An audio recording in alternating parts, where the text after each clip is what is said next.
এখন যদি আসল কথা বলি তো থলের বিড়াল বেরিয়ে যাবে।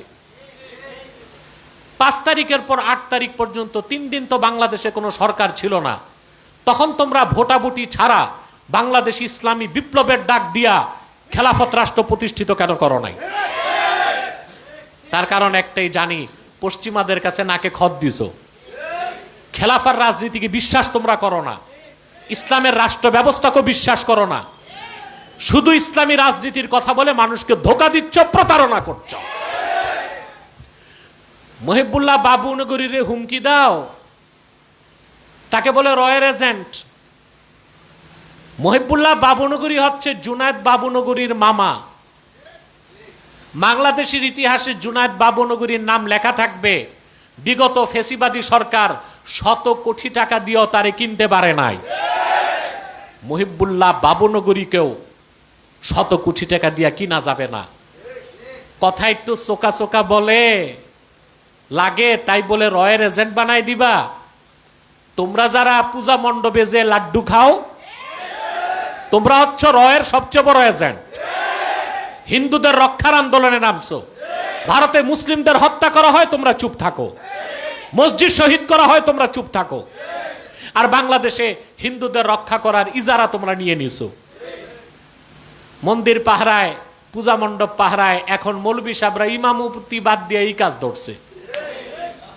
পীর সাহেব খানকা রেখে মন্দির পাহারায় গেছে। রাষ্ট্রে পুলিশ নাই, সেনাবাহিনী নাই, আইন শৃঙ্খলা রক্ষাকারী বাহিনী নাই, তো এগুলো তারা রক্ষা করবে। তারা দায়িত্বশীল, প্রজাতন্ত্রের দায়িত্ব পাইছে তারা। তাহলে মোলামা পীর মাশাইখকে শিরকি কাজে কেমনে যায় প্রতিরক্ষা করতে? এটা তো মুসলমানের কাজ না। হ্যাঁ, প্রশাসন ওটা ভিন্ন জিনিস। প্রশাসন রাষ্ট্রের দায়িত্ব নিছে, রাষ্ট্রের প্রত্যেকটা পক্ষকে সে কি দিবে? এটা কি আলেমের কাজ, পীর সাহেবের কাজ, ধর্ম উপদেষ্টার কাজ? এবারটা মৌলবী সাহেব মানুষ, আগা গোড়া মৌলবী। এ দেখি গির্জায় যে নাচানাচিও দেখে, আর হিন্দুদের মণ্ডপে যায়া প্রসাদ খাইছে কিনা দেখি নাই, উপস্থিত হয়। এই আমাদের কপালে জুটছে একজন ধর্ম উপদেষ্টা।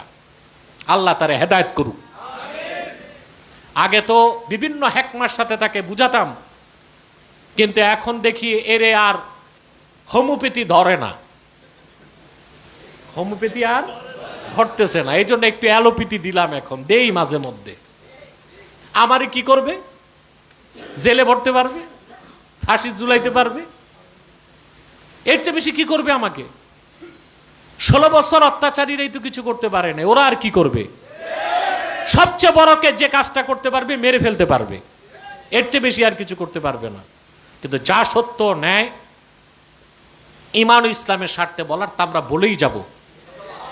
হাত্তা আমুতা, আমি মৃত্যুর স্বাদ গ্রহণ করার আগ পর্যন্ত।